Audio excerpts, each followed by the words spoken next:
We got to reach out to the PA to see if maybe we can do it. And you know what? If they can, maybe there'll be an investigation. Right? Like just even mentioning the fact that, well, we have to see if there's an investigation required or not. The NHL would manage it. Like unbelievable. So whether he becomes the head. Nobody expected this name to enter the conversation.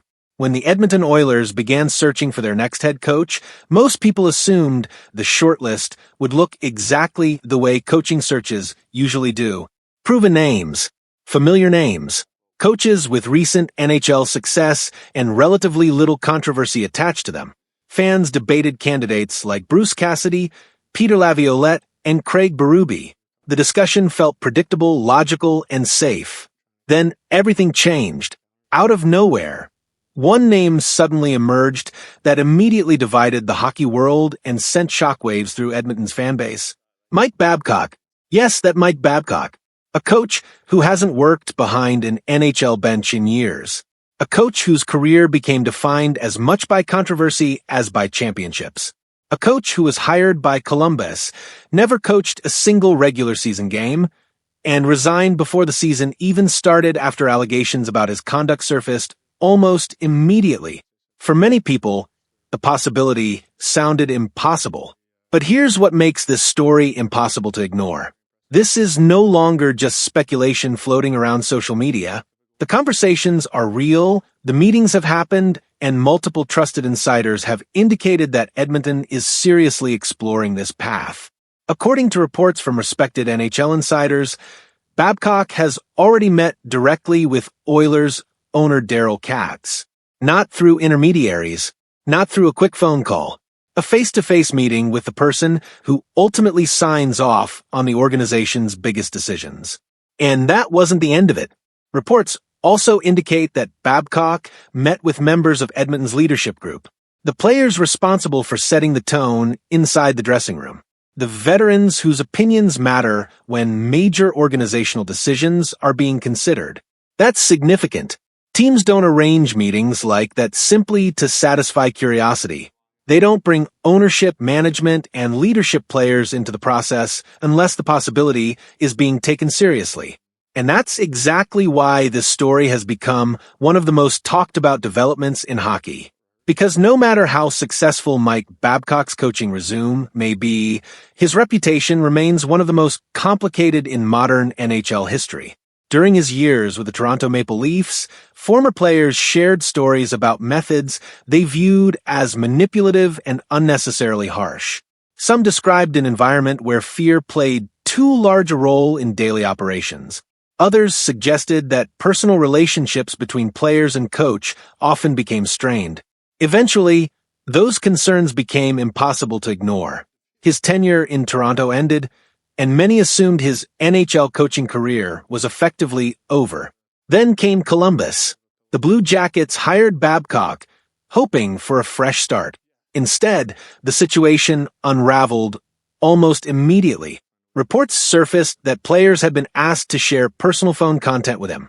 The allegations generated immediate backlash throughout the league and raised serious concerns among both players and fans. Before coaching a single regular season game, Babcock resigned. For many observers, that seemed like the final chapter, which is why Edmonton's interest feels so surprising. The Oilers aren't rebuilding. They're not a struggling franchise searching for relevance. They're a Stanley Cup contender built around two of the most talented players on the planet. So, why take the risk? According to those close to the situation, the answer may be surprisingly simple. The Oilers believe their championship window is open right now. This team has already proven it can compete with the NHL's elite. They've experienced deep playoff runs. They've come painfully close to reaching the sport's ultimate goal. Internally, there appears to be a belief that the difference between being a contender and becoming a champion may come down to finding the right voice behind the bench. And regardless of what people think about Mike Babcock personally, very few question his ability to build winning teams. His resume speaks for itself. Olympic gold medals, a Stanley Cup championship, success at virtually every level he has coached. The concern has never been whether Babcock knows how to win. The concern has always been whether the cost of that success becomes too high over time. And that brings us to the most fascinating part of this entire story, Connor McDavid. Because whether anyone wants to admit it or not, McDavid's opinion matters more than anyone else's. He is the face of the franchise, the centerpiece of the organization, the player around whom every major decision is ultimately evaluated. If Connor McDavid strongly opposed this direction, it's difficult to imagine the process advancing very far. Franchises simply don't ignore generational players when decisions of this magnitude are being made. Yet, reports suggest something very different. Multiple insiders have indicated that Edmonton's leadership group came away from conversations with a positive impression. Rather than expressing concern, there appears to be a level of confidence that surprised many observers around the league. And if that's accurate, it changes everything.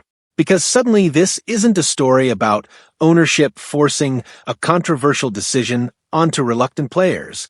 It's a story about an organization that appears unusually united behind a move many outsiders considered impossible.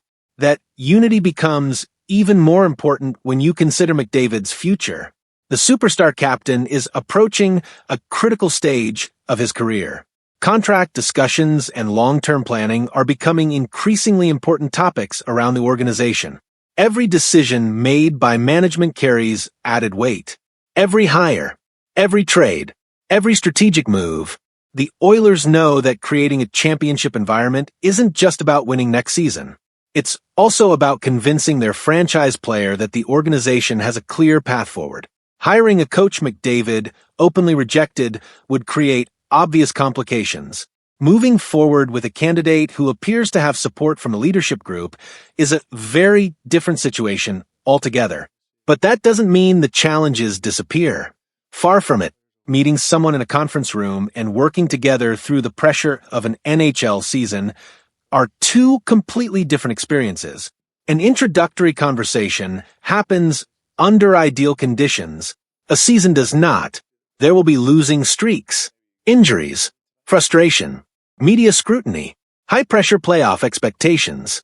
Every coaching relationship gets tested eventually, and Babcock's history suggests that those tests can become complicated.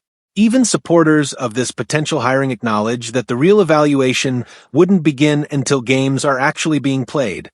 That's when personalities collide. That's when pressure builds. That's when leadership styles reveal their strengths and weaknesses. What feels encouraging today could feel very different 6 months from now. There is also another obstacle standing between speculation and reality: league approval. Before any hiring becomes official, both the NHL and the NHL Players Association would likely be heavily involved in reviewing the situation. Given Babcock's recent history, scrutiny would be intense. Questions would need answers. Concerns would need addressing. And both organizations would want confidence that any return to coaching comes with accountability,